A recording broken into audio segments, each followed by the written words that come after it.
Good morning students. આગળ આપણે ફૂગ સૃષ્ટિની 4 વર્ગની વાત કરી હતી. હવે આગળ વનસ્પતિ સૃષ્ટિની વાત કરીએ, કારણ કે RHBT કરે સજીવોને ટોટલ 5 સૃષ્ટિમાં વર્ગીકૃત કર્યા હતા. એક મોનેરા સૃષ્ટિ જે આપણે સમજી ગયા, બીજી પ્રોટિસ્ટા સૃષ્ટિ એના વિશે પણ આપણે સમજી ગયા, ત્રીજી ફૂગ સૃષ્ટિ. હવે ચોથી છે વનસ્પતિ સૃષ્ટિ. હવે વનસ્પતિ સૃષ્ટિમાં જે સજીવો છે એ સજીવો તો RHBT કરે કયા સજીવોને વનસ્પતિ સૃષ્ટિમાં સમાવેશિત કર્યા છે? તો જે સજીવો એ સુકોષ કેન્દ્રીય કોષ ધરાવે છે અને હરિત દ્રવ્ય ધરાવે છે એવા સજીવોને RHBT કરે વનસ્પતિ સૃષ્ટિમાં વર્ગીકૃત કરેલા છે. એટલે કે વનસ્પતિઓ જે હરિત દ્રવ્ય ધરાવે છે અને સુકોષ કેન્દ્રીય કોષ ધરાવે છે એને વનસ્પતિ સૃષ્ટિમાં વર્ગીકૃત કરવામાં આવ્યા છે. અને આ બધી જ વનસ્પતિ છે એ સ્વકોષી અથવા તો સ્વોપજીવી હોય છે, કારણ કે હરિત દ્રવ્ય ધરાવે છે એટલે પ્રકાશ સંશ્લેષણની ક્રિયા કરી પોતાનો ખોરાક જાતે બનાવે છે. પણ અપવાદરૂપ કેટલાક કિસ્સા એવા છે કે કેટલીક વનસ્પતિ કીટભક્ષી અને કેટલીક વનસ્પતિ પરોપજીવી તરીકે વસવાટ કરે છે. જેના એક્ઝામ્પલ આપણે કહીએ, કેટલીક મોટાભાગની બધી વનસ્પતિ તરીકે સ્વયંપોષી સજીવો તરીકે વસવાટ કરે છે, પણ અપવાદરૂપ કેટલીક એવી વનસ્પતિ છે જે કીટભક્ષી અને પરોપજીવી તરીકે જીવન ગુજારે છે. તો કીટભક્ષી વનસ્પતિના તમારે ઉદાહરણ યાદ રાખવાના છે, જે આગળ આપણે 5મા ચેપ્ટરમાં જોઈ ગયા છે. કયા કીટભક્ષી વનસ્પતિ કઈ છે? તો અર્કજવર, પછી વિનસ મક્ષીપાસ, પછી કળશપર્ણ અને ડ્રોસેરા નામની જે વનસ્પતિ છે એ કીટભક્ષી વનસ્પતિ છે જે કીટકોનું ભક્ષણ કરે છે.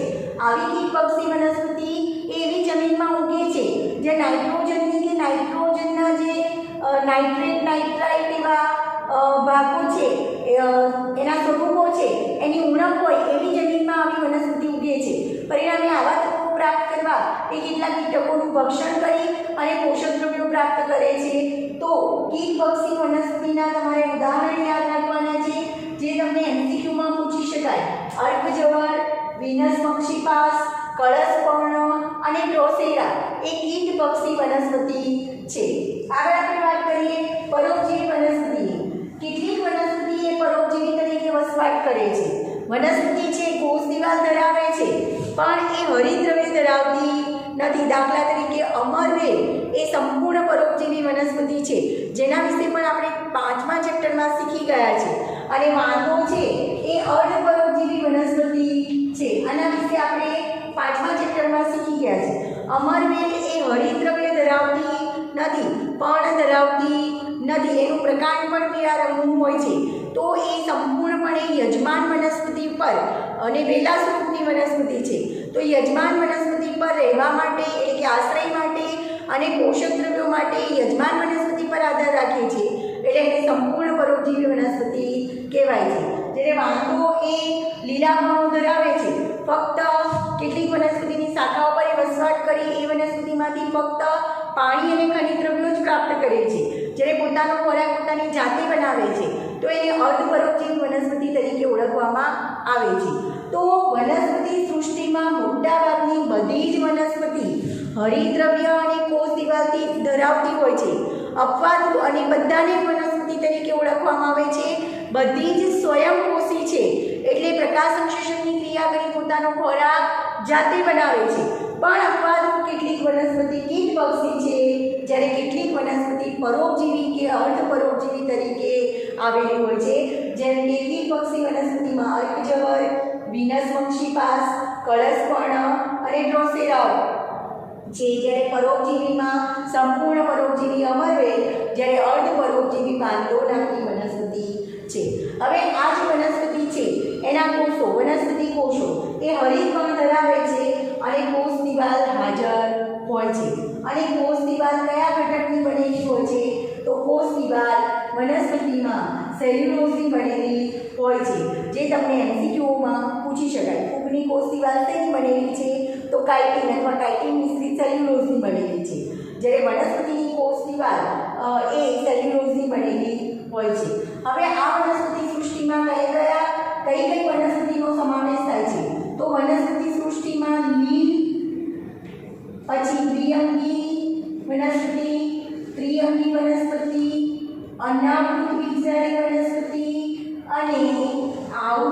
બીજારી વનસ્પતિનો સમાવેશ થાય છે. આવી જ વિટેકરની વર્ગીકરણ પદ્ધતિ પ્રમાણે આપણે વાત કરીએ છીએ. આઇક્લરે, ફૂગ, લાઇકેન, મોનેરા એ બધાને વનસ્પતિ સૃષ્ટિમાં જ મૂક્યા છે.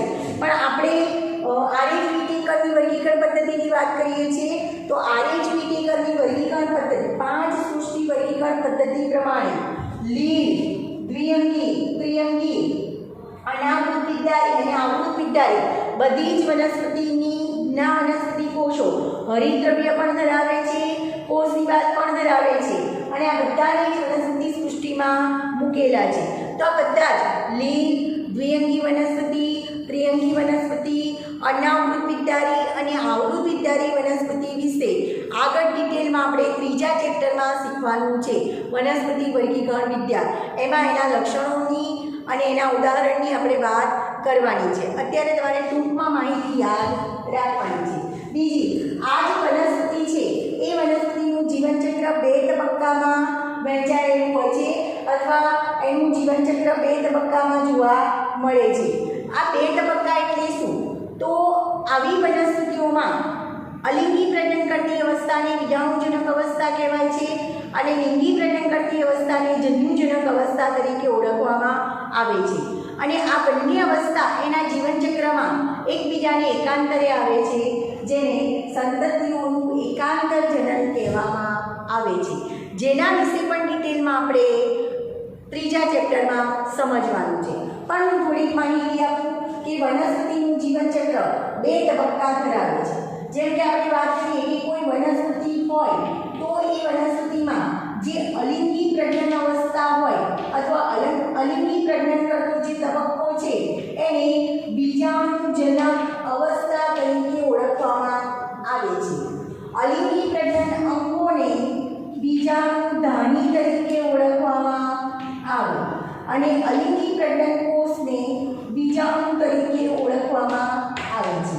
તો આ અલિંગી પ્રજનન કરતી અવસ્થા છે એ દ્વિકીય અવસ્થા હોય છે. કઈ અવસ્થા? 2a, રંગસૂત્રની દ્રષ્ટિએ દ્વિકીય હોય છે. જ્યારે વનસ્પતિમાં લિંગી પ્રજનન કરતી જે અવસ્થા છે એને જન્યુજનક અવસ્થા તરીકે ઓળખવામાં આવે છે.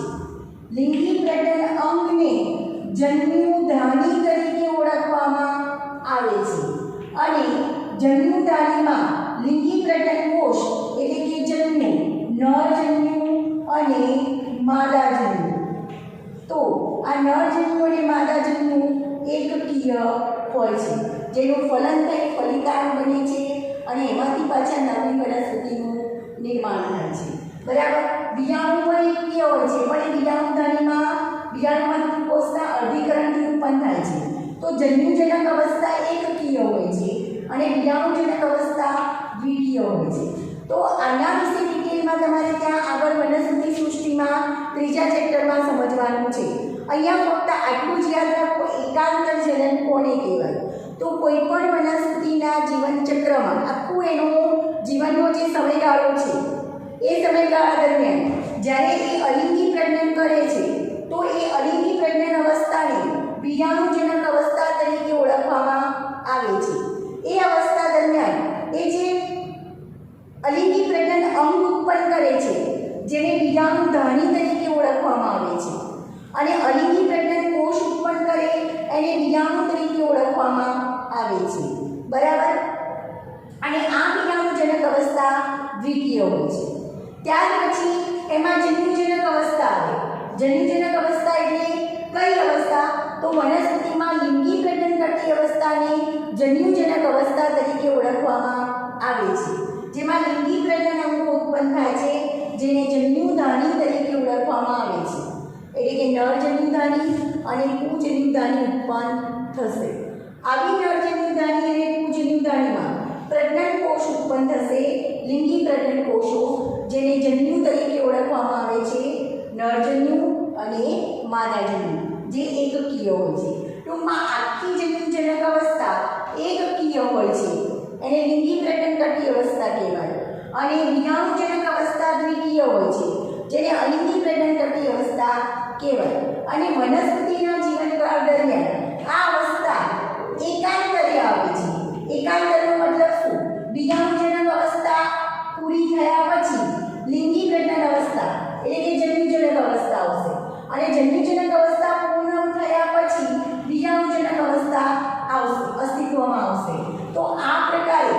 વનસ્પતિના જીવનચક્રમાં એ 2 તબક્કા જોવા મળે છે. અલિંગી પ્રજનન કરતો બીજાણુજનક અવસ્થાનો તબક્કો અને લિંગી પ્રજનન કરતો જન્યુજનક અવસ્થાનો તબક્કો. બીજાણુજનક અવસ્થા દ્વિકીય હોય છે, જન્યુજનક અવસ્થા એકકીય હોય છે અને આ બંને એકબીજાને એકાંતરે આવે છે, જેને સંતતિઓનું એકાંતર જનન તરીકે ઓળખવામાં આવે છે. તો આના વિશે ડિટેલમાં આપણે વનસ્પતિ સૃષ્ટિનું વર્ગીકરણ 3જા ચેપ્ટરમાં સમજીશું. આપણે વનસ્પતિ સૃષ્ટિની વાત કરી, ત્યાર પછી RH વિટેકરે અન્ય સજીવો છે એને પ્રાણી સૃષ્ટિમાં વર્ગીકૃત કરેલા. તો કયા સજીવોને એમણે પ્રાણી સૃષ્ટિમાં વર્ગીકૃત કર્યા? એવા સુકોષ કેન્દ્રીય સજીવો જે કોષ દિવાલ વિહીન છે અને વિષમકોષી છે, એટલે કે કોષ દિવાલ ધરાવતા નથી અને પોષણ માટે બીજા પર આધાર રાખે છે, એવા વિષમકોષી અને કોષ દિવાલ વિહીન સજીવોને RH વિટેકરે પ્રાણી સૃષ્ટિમાં સમાવેશ કરેલા છે. તો પ્રાણી સૃષ્ટિમાં આટલા લક્ષણોને ધ્યાનમાં રાખેલા છે કે પ્રાણી સૃષ્ટિમાં સમાવિષ્ટ બધા જ સજીવો વિષમકોષી પોષણ પદ્ધતિ ધરાવે છે, એટલે કે બીજા સજીવો પર પોષણ માટે આધાર રાખે છે. બધા જ સુકોષ કેન્દ્રીય સજીવો છે, એટલે કે સુવિકસિત કોષ કેન્દ્ર ધરાવે છે. તો પ્રાણી સૃષ્ટિમાં વિષમકોષી સુકોષ કેન્દ્રીય સજીવોનો સમાવેશ થાય છે. ત્યાર પછી આપણે વાત કરીએ તો પ્રાણી સૃષ્ટિમાં જે બધા સજીવો છે એ બધા જ બહુકોષીય સજીવોનો સમાવેશ થાય છે અને અહીંયા કોષ દિવાલ વિહીન સજીવો જોવા મળે છે, એટલે કે કોષ દિવાલ ગેરહાજર હોય છે. પ્રાણીઓમાં કોષ દિવાલ આવેલી હોતી નથી. હવે પ્રાણીમાં મોટાભાગે ખોરાકનું પાચન અંતસ્થ ગુહા એટલે કે અન્નમાર્ગ અથવા તો પાચન માર્ગમાં થાય છે. મોટાભાગના બધા જ પ્રાણીઓમાં ખોરાકનું પાચન અન્નમાર્ગમાં એટલે કે પાચન માર્ગમાં થાય છે, જેને અંતસ્થ ગુહા તરીકે ઓળખવામાં આવે છે. મોટાભાગે પ્રાણીઓમાં ખોરાકનો સંગ્રહ ગ્લાયકોજન કે ચરબી સ્વરૂપે થાય છે. વનસ્પતિમાં ખોરાકનો સંગ્રહ સ્ટાર્ચ સ્વરૂપે થાય છે, જ્યારે પ્રાણીઓમાં ખોરાકનો સંગ્રહ ગ્લાયકોજન કે ચરબી સ્વરૂપે થાય છે. તો આ તમારે યાદ રાખવાનું છે. તમને એમસીક્યુમાં પૂછી શકાય કે પ્રાણીમાં ખોરાકનો સંગ્રહ કયા સ્વરૂપે થાય છે? તો ગ્લાયકોજન કે ચરબી સ્વરૂપે ખોરાકનો સંગ્રહ થાય છે. હવે આ જે પ્રાણી સૃષ્ટિ છે એના પોષણ પ્રકારની વાત કરીએ તો પ્રાણીસમ પોષણ પદ્ધતિ જોવા મળે છે. પ્રાણીસમ પોષણ પદ્ધતિ એટલે કે હોલોઝોઇક પોષણ પદ્ધતિ. કોને કહેવાય પ્રાણીસમ પોષણ પદ્ધતિ? એટલે જે બહારથી બીજા જે ખોરાક છે ઘન સ્વરૂપે કે પ્રવાહી સ્વરૂપે આપણે લઈએ છીએ, પ્રાણીઓ અંતઃગ્રહણ દ્વારા એટલે કે મુખ દ્વારા ખોરાકનું ગ્રહણ કરે છે અને અન્નમાર્ગ પછી એમાં પાચન કરે છે. તો આવી પોષણ પ્રકારની પ્રાણીસમ પોષણ પદ્ધતિ અથવા હોલોઝોઇક પોષણ કહેવામાં આવે છે. એટલે પ્રાણીઓ ખોરાકને અંતઃગ્રહણ દ્વારા મુખ દ્વારા એનું ગ્રહણ કરે છે, અંતઃગ્રહણ કરે છે, પછી એ ખોરાક પાચન માર્ગમાં કે અન્ન માર્ગમાં જાય છે અને ત્યાં એનું પાચન થાય છે. તો આવા પ્રકારની પોષણ પદ્ધતિને પ્રાણીસમ પોષણ પદ્ધતિ અથવા હોલોઝોઇક પોષણ પદ્ધતિ તરીકે ઓળખવામાં આવે છે. ત્યાર પછી વાત કરીએ તો બધા પ્રાણીઓ એ વૃદ્ધિ દર્શાવે છે, કારણ કે ખબર છે આપણે પહેલા ચેપ્ટરમાં શીખી ગયા કે વૃદ્ધિ એ સજીવનું લક્ષણ છે. દરેક સજીવ વૃદ્ધિ પામે છે, તો પ્રાણીઓ પણ વૃદ્ધિ દર્શાવે છે. વૃદ્ધિ થયા પછી એની ફલશ્રુતિ છે એના વિશે આપણે ડિટેલમાં આગળ સમજી ગયા. અને દરેક પ્રાણી ચોક્કસ અને આકાર સાથે પુખ્ત અવસ્થામાં પ્રવેશે છે, એટલે દરેક પ્રાણીઓ વૃદ્ધિ પામે છે એ ચોક્કસ કદ અને આકાર ધરાવે છે. અને પ્રાણીઓના કેટલાક ઉચ્ચ સ્વરૂપો જેમ કે માનવ સંવેદનાત્મક અને ચેતાચાલક ક્રિયાવિધિ દર્શાવે છે. એટલે મનુષ્ય એ ઉચ્ચ કક્ષાના પ્રાણીઓ કહેવાય. સસ્તન સમુદાયના પ્રાણીઓ ઉચ્ચ કક્ષાના પ્રાણીઓ, એમાં ચેતાતંત્ર આવેલું હોય છે અને સંવેદન અંગો આવેલા હોય છે, જેમ કે આંખ, કાન, નાક, જીભ, ત્વચા આપણા સંવેદન અંગો છે. તો મોટાભાગના ઉચ્ચ કક્ષાના પ્રાણીઓમાં સંવેદનાત્મક અને ચેતાચાલક ક્રિયાવિધિ જોવા મળે છે. પ્રાણીઓમાં હલનચલન અને પ્રચલન જોવા મળે છે. હવે હલનચલન અને પ્રચલન એટલે શું? એ પણ તમારે ડિટેલમાં એક ચેપ્ટરમાં આગળ શીખવાનું છે. હલનચલન એટલે સજીવ એના અંગોનું એક જ જગ્યાએ સ્થિર રહી અને મૂવમેન્ટ કરે તો એને હલનચલન કહેવાય. પણ સજીવ એક જગ્યાએથી બીજી જગ્યાએ સ્થળાંતરણ કરી અને જાય છે, ખસે છે, સ્થળાંતરણ કરે છે તો એને પ્રચલન તરીકે ઓળખવામાં આવે છે. તો બધા જ પ્રાણીઓ હલનચલન અને પ્રચલન કરી શકે છે. આગળ વાત કરીએ તો પ્રાણીઓમાં લિંગી પ્રજનનની ક્રિયા નર પ્રાણી અને માદા પ્રાણીમાં મૈથુન ક્રિયા દ્વારા એટલે કે સંભોગ અથવા તો આપણે જેને સેક્સ કહીએ છીએ એના દ્વારા લિંગી પ્રજનનની ક્રિયા થાય છે. નર અને માદામાં મૈથુન ક્રિયા દ્વારા લિંગી પ્રજનન થાય છે. એ ક્રિયાના અંતે નર પ્રજનન કોષ એટલે કે અંડકોષ શુક્રકોષ અને અંડકોષના ફલન દ્વારા ફલિતાંડ બને છે અને એ ફલિતાંડમાંથી વિભાજન થઈ અને ભ્રૂણ વિકાસના અંતે નવા સજીવનું નિર્માણ થાય છે. જેમ કે આપણે માનવની વાત કરીએ તો માનવમાં નરમાં શુક્રકોષ ઉત્પન્ન થાય છે, માદામાં અંડકોષ ઉત્પન્ન થાય છે. એના વિશે આગળ તમે 9મા કે 10મા ધોરણમાં શીખી જ ગયા છો અને આગળ પણ ડિટેલમાં શીખવાનું છે. તો આ શુક્રકોષ અને અંડકોષનું ફલન થઈ ફલિતાંડ નામની રચના બને છે, જે સ્ત્રીમાં ફલિતાંડનું નિર્માણ થાય છે અને એ ફલિતાંડમાં સંવિભાજન પ્રકારના વિભાજન થઈ 9 માસના ગર્ભ વિકાસના અંતે નવા સજીવનું નિર્માણ થાય છે. એટલે કે પ્રાણીઓમાં ભ્રૂણ વિકાસના અંતે નવા સજીવનું નિર્માણ થાય છે. હવે RH વિટેકરે પ્રાણીઓના જુદા જુદા લક્ષણના આધારે એને જુદા જુદા સમુદાયમાં વર્ગીકૃત કરેલા છે. તો કયા સમુદાય છે એના વિશે આપણે ડિટેલમાં 4થા ચેપ્ટરમાં પ્રાણી સૃષ્ટિમાં સમજવાનું છે. પણ એ સમુદાયના નામ તમને કહી દઉં કે પ્રાણી સૃષ્ટિમાં જુદા જુદા પ્રાણીઓને જુદા જુદા સમુદાયમાં મૂકેલા છે એના લક્ષણોના આધારે.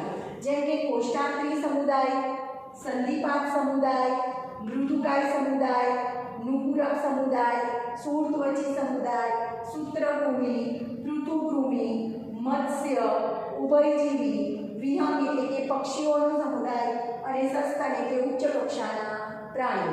તો આ બધા જ સમુદાય વિશે ડિટેલમાં એના લક્ષણો, એમાં કયા પ્રાણીઓનો સમાવેશ થાય છે એ બધું જ આપણે 4થા ચેપ્ટરમાં એમાં ડિટેલમાં એનો અભ્યાસ કરવાનો છે. પ્રાણી સૃષ્ટિ અને વનસ્પતિ સૃષ્ટિની વાત કરી હતી RH વિટેકરની વર્ગીકરણ પદ્ધતિ પ્રમાણે. હવે આગળ આપણે આ ચેપ્ટરનો લાસ્ટ ટોપિક સમજીએ છીએ વાયરસ, વિરોઇડ્સ અને લાઇકેન્સ. તો RH વિટેકરની જે 5 સૃષ્ટિ વર્ગીકરણ પદ્ધતિ છે એમાં આ 3 જે સજીવો છે વાયરસ, વિરોઇડ્સ અને લાઇકેન્સ જે અકોષી છે, બરાબર, કોષ રચના ધરાવતા નથી, એનો સમાવેશ કરવામાં આવ્યો નથી, છતાં પણ થોડી કેટલીક માહિતી આપેલી છે વાયરસ, વિરોઇડ્સ અને લાઇકેન્સ વિશે જે આપણે સમજવાની છે, જેનો RH વિટેકરની 5 સૃષ્ટિ વર્ગીકરણ પદ્ધતિમાં સમાવેશ કરવામાં આવ્યો નથી. હવે આપણે વાત કરીએ પહેલાં વાયરસની. તો વાયરસ એટલે શું?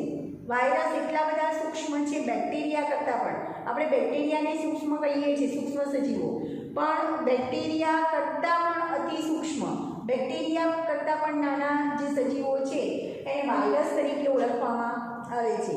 આપણને જે શરદી થાય છે એ રીનો વાયરસથી થાય છે. તો શરદી એ વાયરસના કારણે થતો રોગ છે. શરદી અને ઇન્ફ્લુએન્ઝા જે તાવ આવે છે એ પણ વાયરસના કારણે થાય છે. અને જે ચેપી રોગ છે એટલે દાખલા તરીકે તમારા ઘરમાં કોઈ એક વ્યક્તિને શરદી થઈ હોય તો એ છીંક ખાય તો એના કારણે બીજાને પણ શરદી થઈ જાય છે. તો વાયરસ એ ચેપી છે અને એક સજીવમાંથી બીજા સજીવમાં ઝડપથી એની અસર થાય છે. અત્યારે તમે બધા જ હાલની પરિસ્થિતિમાં તમે ઓનલાઈન શિક્ષણ મેળવી રહ્યા છો. કેમ? તો તમને ખબર છે ખતરનાક વાયરસ કયો? COVID-19, જેના કારણે જે આપણે નરી આંખે જોઈ શકતા નથી અને એનો ચેપ આખા દુનિયામાં બધા જ લોકોને લાગેલો છે, વિશ્વમાં બધે જ એનો ચેપ લાગેલો છે, જેના કારણે આપણે માસ્ક પહેરીને ફરવું પડે છે, બરાબર.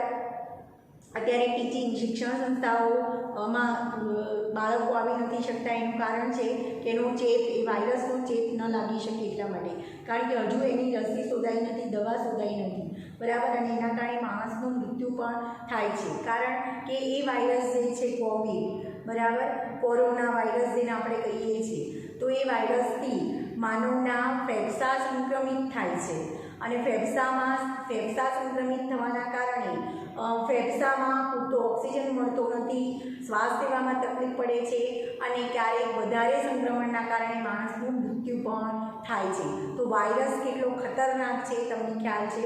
મોટાભાગના વાયરસ એ માનવમાં, પ્રાણીઓમાં, વનસ્પતિમાં રોગો ઉત્પન્ન કરે છે. બરાબર. તો આપણે અત્યારે વાયરસ વિશે ડિટેલમાં સમજવાનું છે કે શરદી કે ઇન્ફ્લુએન્ઝા જેવા રોગ જે થાય છે એ ચેપી વાયરસના કારણે થાય છે. આ સિવાય વાયરસના કારણે ઘણા બધા રોગો થાય છે, જેમ કે એડ્સ જેવો જે રોગ થાય છે એ પણ વાયરસના કારણે થતો હોય છે. વાયરસ એક અકોષીય સજીવ છે. અકોષીય સજીવ મતલબ શું કે આ વાયરસ એ કોષ રચના ધરાવતા નથી. વાયરસ એ અકોષીય સજીવ છે એટલે કે કોષ રચના ધરાવતા નથી. જ્યારે એ જીવંત કોષની બહાર હોય ત્યારે એ નિષ્ક્રિય સ્વરૂપે સ્ફટિકમય રચના ધરાવે છે અને કોઈ યજમાન કોષમાં દાખલ થાય ત્યારે એની જાતે જ સ્વયંજનિત થાય છે. એટલે એમ કહી શકાય કે તમને આપ્યું નથી પણ વાયરસને સજીવ અને નિર્જીવને જોડતી કડી કહેવાય છે. કેમ? તો બહાર વાતાવરણમાં જ્યારે વાયરસ હોય ત્યારે નિર્જીવ સ્વરૂપે હોય છે. બરાબર.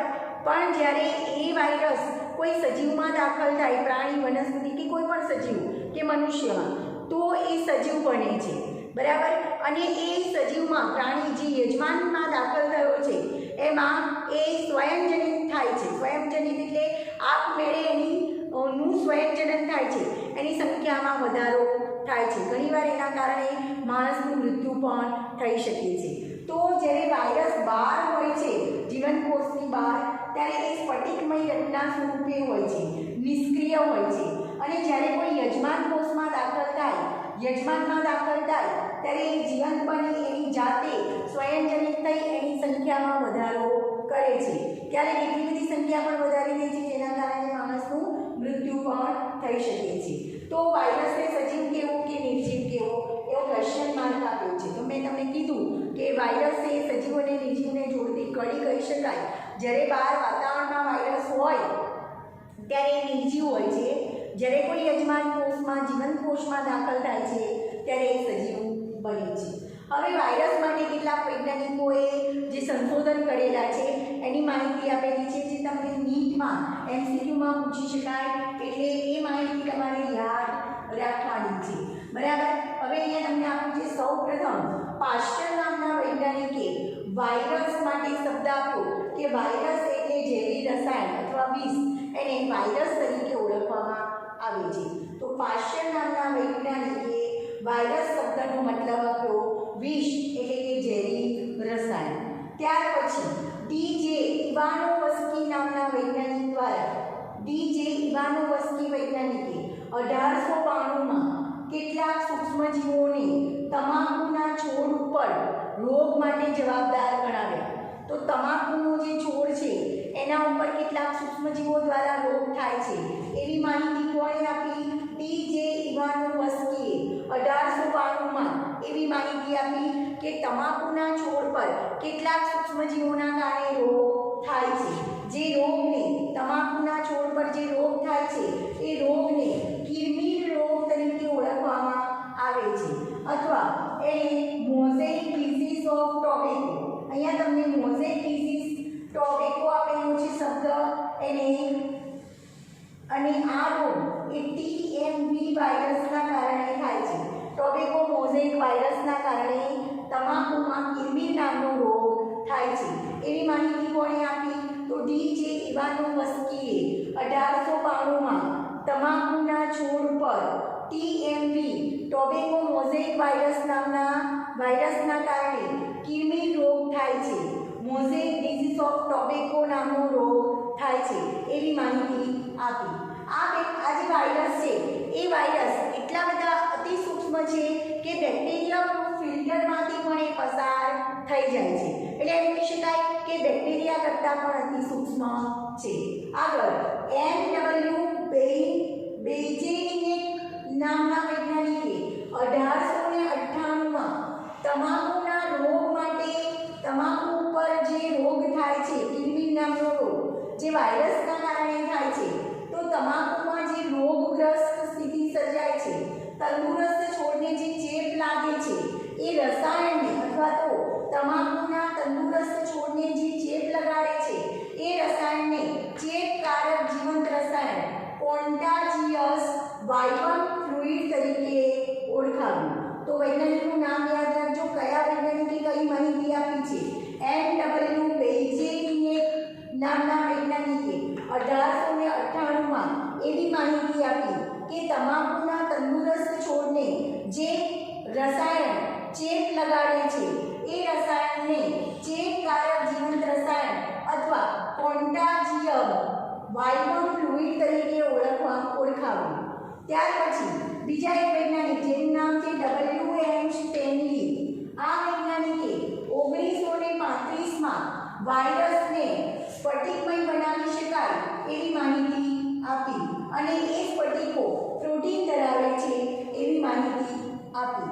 એટલે એમ કહી શકાય કે વાયરસ એ યજમાન કોષની બહાર હોય ત્યારે નિષ્ક્રિય સ્વરૂપે હોય છે અને વાયરસ એ અવિકલ્પી પરોપજીવી છે. આ વાયરસનો કોઈ વર્ગીકરણમાં સમાવેશ કરવામાં આવતો નથી.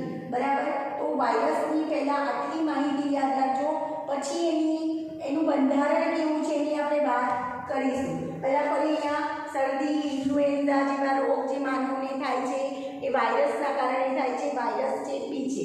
વાયરસના કારણે બીજા ઘણા બધા પણ રોગ થાય છે, જેમ કે એડ્સ જેવો રોગ થાય છે. બરાબર.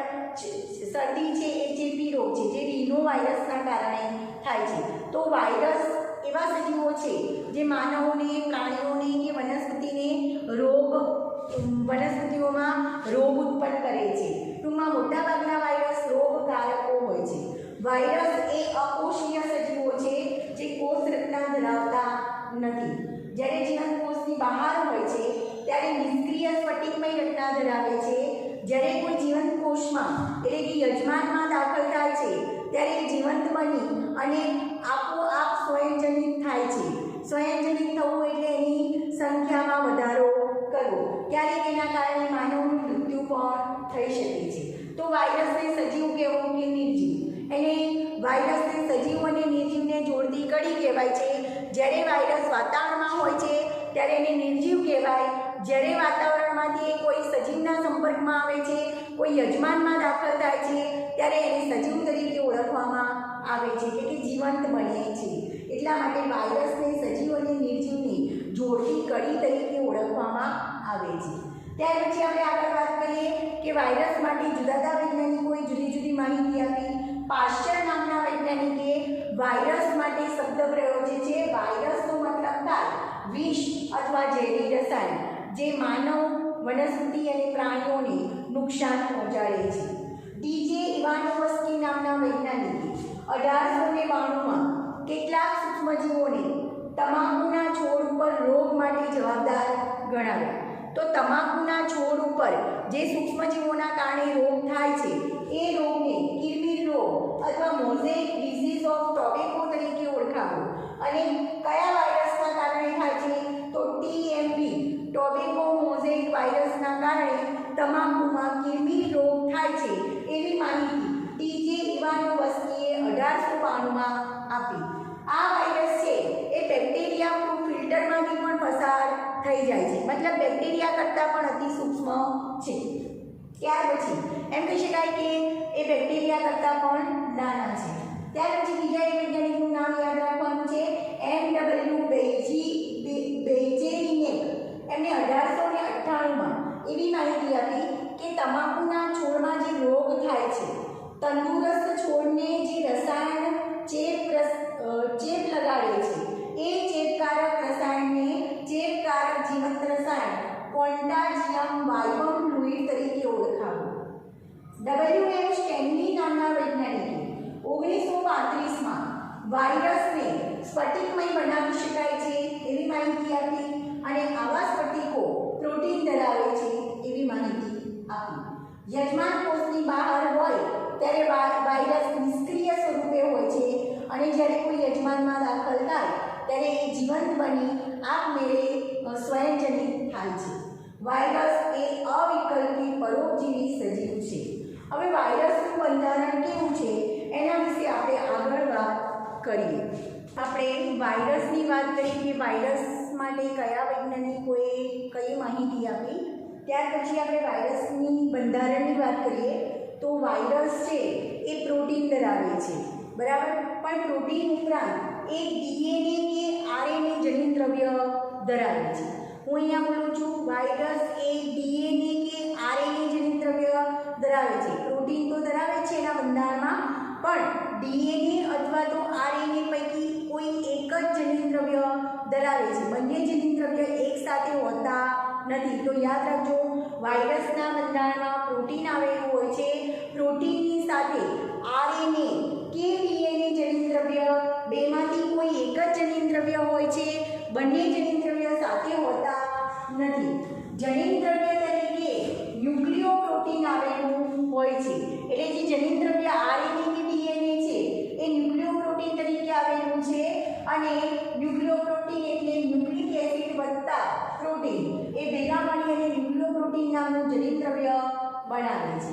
અને વાયરસનું જે જનીન દ્રવ્ય છે એ જનીન દ્રવ્ય ચેપી હોય છે, બરાબર. યાદ રાખજો, વાયરસનું જનીન દ્રવ્ય એ ન્યુક્લિયોપ્રોટીનથી બનેલું છે, એટલે કે ન્યુક્લિક એસિડ પ્લસ પ્રોટીનથી બનેલું છે. અને વાયરસનું જનીન દ્રવ્ય એ ચેપી હોય છે. હવે વાયરસ છે, જે વાયરસ વનસ્પતિને ચેપ લગાડે છે. આગળ જ આપણે વાત કરી કે વાયરસ એ મોટા ભાગે વનસ્પતિ, પ્રાણીઓ અને માનવને ચેપ લગાડે છે, બરાબર. તો જે વાયરસ વનસ્પતિને ચેપ લગાડે છે એવા વાયરસમાં આરએનએ જનીન દ્રવ્ય આવેલું હોય છે અને એક શૃંખલા સ્વરૂપે આવેલું હોય છે. તો આ મોસ્ટ ટાઈમલી ક્વેશ્ચન છે, યાદ રાખજો પોઈન્ટ.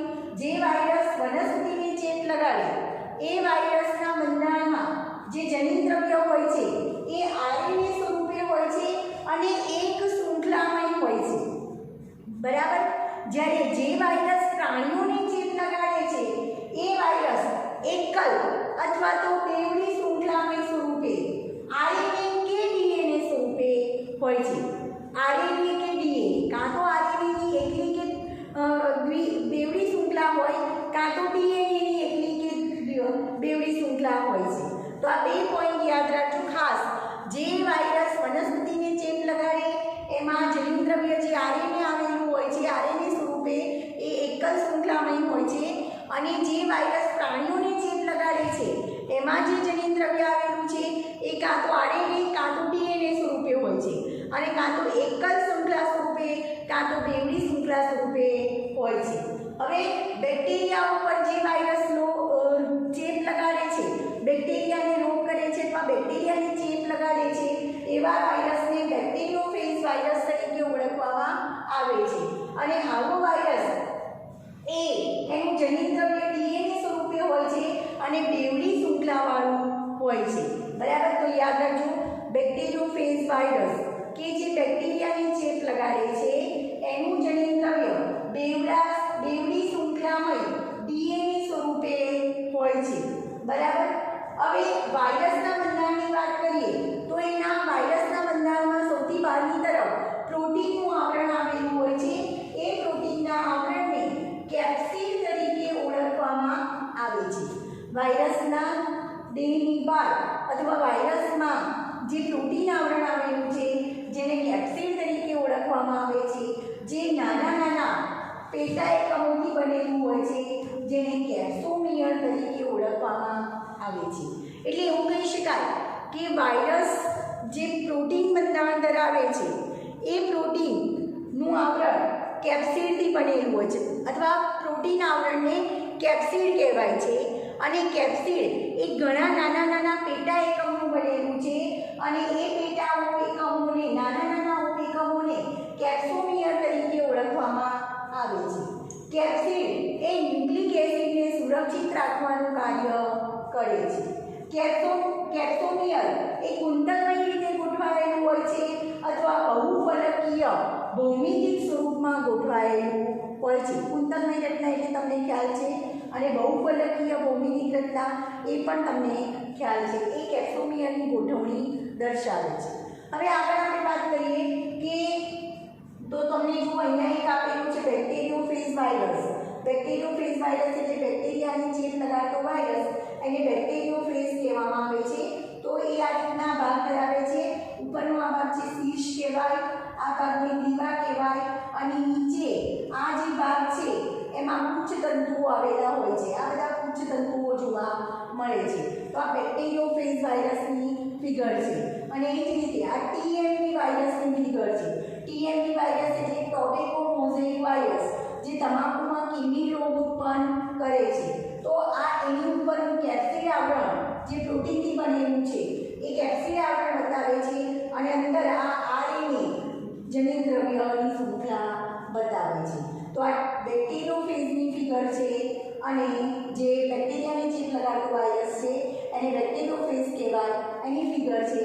અને આ ટીએમવી વાયરસ એટલે કે ટોબેકો મોઝેઇક વાયરસ, જે તમાકુના છોડમાં કિડની રોગ માટે જવાબદાર છે, એ વાયરસની ફિગર છે। હવે તમને ખ્યાલ છે, આગળ જ આપણે વાત કરી લીધી કે વાયરસના કારણે માનવમાં, પ્રાણીઓમાં અને વનસ્પતિમાં ઘણા બધા રોગ થાય છે। તો માનવમાં જે ગાલપચોળીયો રોગ થાય છે, માનવમાં થતા રોગના નામ આપેલા છે ગાલપચોળિયું, બળિયા જેને આપણે સ્મોલ પોક્સ કહીએ છીએ, વિસર્પિકા જેને હર્પીસ તરીકે ઓળખીએ છીએ, શરદી સાથેનો ચેપી તાવ, આ બધા જ રોગો માનવમાં વાયરસના કારણે થાય છે।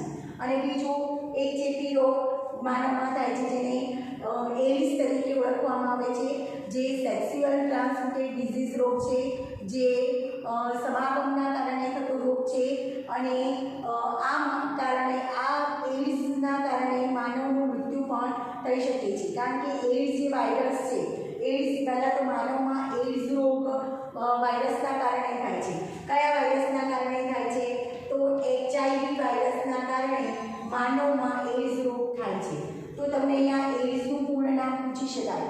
એઇડ્સનું પૂર્ણ નામ થશે એક્વાયર્ડ ઇમ્યુનોડેફિશિયન્સી સિન્ડ્રોમ। એક માર્ક્સમાં એઇડ્સનું પૂર્ણ નામ પૂછી શકાય। હવે માનવમાં એઇડ્સ રોગ કયા વાયરસના કારણે થાય છે? તો HIV વાયરસના કારણે થાય છે। HIVનું પૂરું નામ થશે હ્યુમન ઇમ્યુનોડેફિશિયન્સી વાયરસ। અને આ એઇડ્સ રોગ વિશે ડિટેલમાં તમારે 12મા ધોરણમાં અભ્યાસ કરવાનો છે। ટૂંકમાં આ રોગમાં શું થાય છે? તો HIV વાયરસ જે માનવને ચેપ લગાડે છે, એ HIV વાયરસ માનવની રોગ પ્રતિકારક શક્તિ ઘટાડી દે છે, અને રોગ પ્રતિકારક શક્તિ ઘટી જાય, ઇમ્યુનિટી ઘટી જાય એટલે માનવ એક કરતાં વધારે રોગોનો ભોગ બને છે, અને પરિણામે એનું મૃત્યુ થાય છે। એટલે જે વ્યક્તિને એઇડ્સ થાય છે એ વ્યક્તિનું મૃત્યુ નિશ્ચિત જ છે। બરાબર? તો તમે એઇડ્સનું પૂરું નામ અને HIVનું પૂર્ણ નામ યાદ રાખજો। આ સિવાય વાયરસ વનસ્પતિમાં તમાકુમાં કિડનીનો રોગ ઉત્પન્ન કરે છે। બીજી ઘણી વનસ્પતિમાં પર્ણવલન એટલે પર્ણ વળી જવું, પર્ણકુંચન એટલે પર્ણનું આંકુંચન થવું, આંકુંચન એટલે કોઈ ચોક્કસ દિશા તરફ વળવું, પર્ણ વળી જવાય એને જ કુંચન કહેવાય। પર્ણવલન, પર્ણકુંચન, પાંડુવર્ણ એટલે પર્ણમાંથી હરિદ્રવ્ય પર્ણ પીળા રંગના થઈ જવા એને પાંડુવર્ણ રોગ કહેવાય। શિરા સ્પષ્ટતા, વામનતા એટલે વનસ્પતિની વૃદ્ધિ, વનસ્પતિ નીચી જ રહે છે, એની વૃદ્ધિ કુંઠિત રહે છે। કુંઠિત વૃદ્ધિ એટલે કે વનસ્પતિની લંબાઈમાં વધારો થતો નથી, એને કુંઠિત વૃદ્ધિ અને વામનતા તરીકે ઓળખવામાં આવે છે।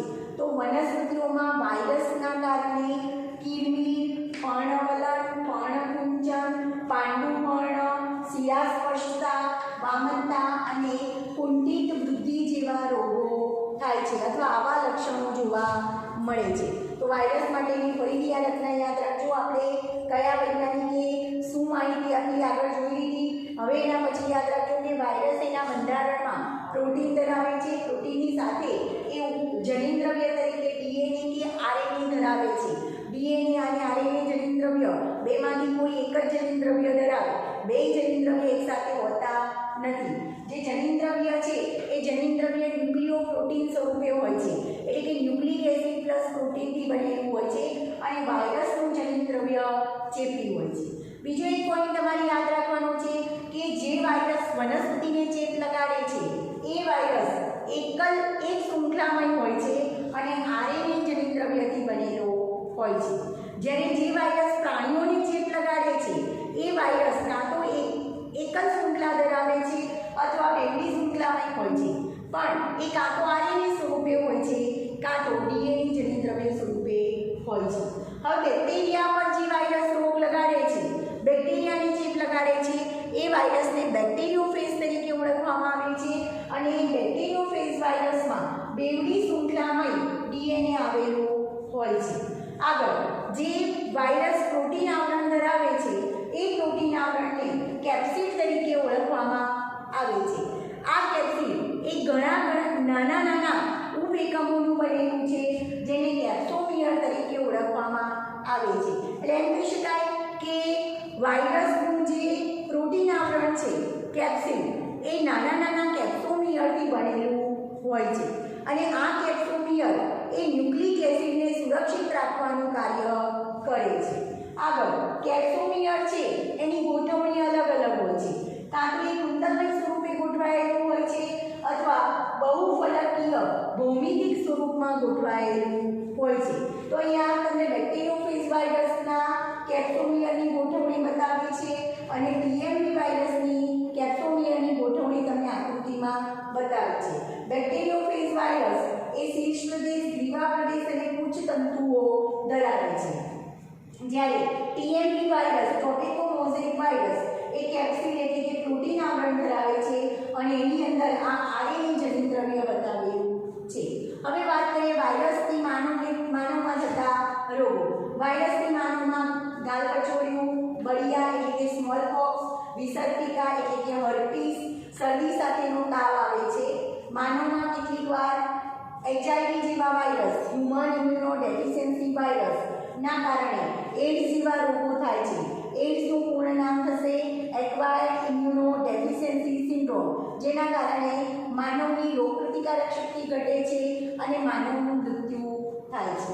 વનસ્પતિમાં પણ વાયરસ દ્વારા કેટલાક રોગો થાય છે, જેમ કે કિડની રોગ. પછી વનસ્પતિમાં વાયરસના કારણે બીજા કેટલાક લક્ષણો જોવા મળે છે. પર્ણવલન એટલે પર્ણ વળી જવા, પર્ણનું આંકુચન થવું એટલે કોઈ દિશા તરફ ચોક્કસ વળવું, પાંડુ વર્ણ એટલે કે પર્ણ પીળા પડી જવા, શિરા સ્પષ્ટતા એટલે શિરા સ્પષ્ટ ના દેખાય, વામનતા એટલે કે વનસ્પતિ નીચી રહે છે, એની વૃદ્ધિ કુંઠિત રહે છે, વનસ્પતિમાં લંબાઈમાં વધારો થતો નથી. તો આ બધા વાયરસના કારણે થતા રોગ છે. આ સિવાય ઘણા બધા રોગો છે જે વાયરસના કારણે થાય છે. હવે આપણે આ ચેપ્ટરના લાસ્ટ ટોપિકની વાત કરીએ. વાયરસની વાત કરી, હવે આપણે વિરોઇડ્સ અને લાઇકેન્સની વાત કરીએ. તો વિરોઇડ્સ અને લાઇકેન્સ પણ એવા સજીવો છે અતિ સૂક્ષ્મ, બરાબર. તો વિરોઇડ્સની આપણે વાત કરીએ. વિરોઇડ્સ એ વાયરસ કરતાં પણ અતિ સૂક્ષ્મ છે. આપણે વાયરસની વાત કરી, વાયરસ એ બેક્ટેરિયા કરતાં પણ સૂક્ષ્મ છે અને વાયરસ કરતાં પણ નાના સજીવો છે વિરોઇડ્સ, અને વિરોઇડ્સ તરીકે ઓળખવામાં આવે છે. તો તમને અહીંયા એમસીક્યુ પૂછી શકાય કે વિરોઇડ્સની શોધ સૌપ્રથમ કોણે કરી? તો વિરોઇડ્સની શોધ સૌપ્રથમ ટીઓ ડાયનર નામના વૈજ્ઞાનિકે 1971માં ચેપી કારકો શોધ્યા. વાયરસ કરતાં પણ નાના ચેપી કારકો શોધ્યા, જેમણે એમને વિરોઇડ્સ તરીકે ઓળખાવ્યા, જે વાયરસ કરતાં પણ અતિ નાના છે. તો યાદ રાખજો વૈજ્ઞાનિકનું નામ કે વિરોઇડ્સની શોધ કોણે એને ક્યારે કરી? તો વિરોઇડ્સની શોધ સૌપ્રથમ ટીઓ ડાયનર નામના વૈજ્ઞાનિકે 1971માં ચેપી કારકો તરીકે એમણે શોધ કરી, જે વાયરસ કરતાં પણ અતિ નાના હતા. જેમાં વિરોઇડ્સના કારણે બટાકામાં ત્રાકમય ગ્રંથિલ રોગ થતો હતો. બટાકાને આપણે ગ્રંથિલ તરીકે ઓળખીએ છીએ. તો બટાકામાં ત્રાકમય ગ્રંથિલનો રોગ આ વિરોઇડ્સના કારણે થાય છે. વિરોઇડ્સ એ મુક્ત આરએનએ ધરાવે છે, જ્યારે પ્રોટીન આવરણ એટલે કે કેપ્સિડનો એમાં અભાવ હોય છે. વાયરસમાં આરએનએ કે ડીએનએ જનિત દ્રવ્ય હોય છે અને પ્લસ કેપ્સિડ એટલે કે પ્રોટીન આવરણ આવેલું હોય છે, જ્યારે આમાં મુક્ત આરએનએ આવેલું હોય છે પણ પ્રોટીન આવરણ એટલે કે કેપ્સિડનો અભાવ હોય છે. વિરોઇડ્સના આરએનએનો આણ્વીય ભાર ઓછો હોય છે. તો આટલું તમારે વિરોઇડ્સ માટે યાદ રાખવાનું છે. હવે આપણે વાત કરીએ લાઇકેન્સની. લાઇકેન્સ કોને કહેવાય? તો લીલ અને ફૂગ એના સહજીવનને લાઇકેન તરીકે ઓળખવામાં આવે છે. અને લાઇકેન એટલે તમને ખબર છે, અરે સહજીવન એટલે ખ્યાલ છે કે જ્યારે બે સજીવો સાથે વસવાટ કરતા હોય અને બંનેને સાથે રહેવાથી ફાયદો થતો હોય તો એને સહજીવન તરીકે ઓળખવામાં આવે છે. તો લાઇકેન કોને કહેવાય? લીલ અને ફૂગના સહજીવનને લાઇકેન તરીકે ઓળખવામાં આવે છે. જેમાં તમને બે MCQ પૂછી શકાય. લીલના લાઇકેન્સમાં જે લીલના ઘટકો છે એને ફાઇકોબાયોન્ટ તરીકે ઓળખવામાં આવે છે, જ્યારે ફૂગના ઘટકોને માઇકોબાયોન્ટ તરીકે ઓળખવામાં આવે છે. ફાઇકોબાયોન્ટ એ સ્વયંપોષી છે, એટલે કે પ્રકાશ સંશ્લેષણની ક્રિયા કરી શકે છે, જ્યારે માઇકોબાયોન્ટ છે એ વિષમપોષી છે, એને પોષણ માટે ફાઇકોબાયોન્ટ પર આધાર રાખવો પડે છે, એટલે કે લીલના ઘટકો પર આધાર રાખવો પડે છે. લીલ શું કાર્ય કરે છે? લીલ ફૂગ માટે ખોરાક તૈયાર કરે છે. તો ફૂગ શું કાર્ય કરે છે? ફૂગ લીલ માટે આશ્રય, જમીનમાંથી પાણી અને પોષક દ્રવ્યોનું શોષણ કરે છે. એમ બંને સજીવોને સાથે રહેવાથી ફાયદો થાય છે, એટલે એને સહજીવન તરીકે ઓળખવામાં આવે છે. ખાસ કરીને લાઇકેન્સ એ પ્રદૂષણ સૂચકો છે, એટલે એમ કહી શકાય કે જે પ્રદૂષિત વિસ્તારમાં વિકાસ પામતા નથી. એટલે એમ કહી શકાય પ્રદૂષિત વિસ્તારમાં વિકાસ પામતા નથી, એટલે એમ કહી શકાય કે જ્યાં પ્રદૂષણ છે એ વિસ્તારમાં એ વિકાસ પામતા નથી, એટલે એના ઉપરથી કહી શકાય કે આ વિસ્તારમાં પ્રદૂષણ નથી. બરાબર. તો લાઇકેન્સ માટેની માહિતી યાદ રાખજો. લાઇકેન્સ એટલે લીલ અને ફૂગના સહજીવનને લાઇકેન કહેવાય છે, જેમાં લીલના ઘટકોને ફાઇકોબાયોન્ટ કહેવાય છે, ફૂગના ઘટકોને માઇકોબાયોન્ટ તરીકે ઓળખવામાં આવે છે. ફાઇકોબાયોન્ટ સ્વયંપોષી છે, પ્રકાશ સંશ્લેષણની ક્રિયા કરી ખોરાક જાતે બનાવે છે, જ્યારે માઇકોબાયોન્ટ છે એ વિષમપોષી છે, એટલે લીલના ઘટકો પર આધાર રાખે છે. લીલ એ ફૂગ માટે ખોરાક તૈયાર કરે છે, જ્યારે ફૂગ એ લીલ માટે આશ્રય, પછી પાણી અને પોષક દ્રવ્યોનું શોષણ કરે છે. લીલ એ આ જે લાઇકેન્સ છે એ પ્રદૂષણ સૂચકો છે, એટલે જે વિસ્તારમાં પ્રદૂષિત વિસ્તારમાં લાઇકેન્સ જોઈ શકાતા નથી, એટલે એમ કહી શકાય કે જે વિસ્તારમાં પ્રદૂષણ હશે ત્યાં લાઇકેન્સ હશે નહીં. બરાબર. તો એની હાજરીના કારણે આપણે કોઈ વિસ્તાર પ્રદૂષિત છે કે નહીં એની માહિતી મેળવી શકીએ છીએ. તો આ સાથે આપણું ચેપ્ટર પૂરું થયું. લાસ્ટ ટોપિકમાં આપણે વાયરસ, વિરોઇડ્સ અને લાઇકેન વિશેની માહિતી જોઈ.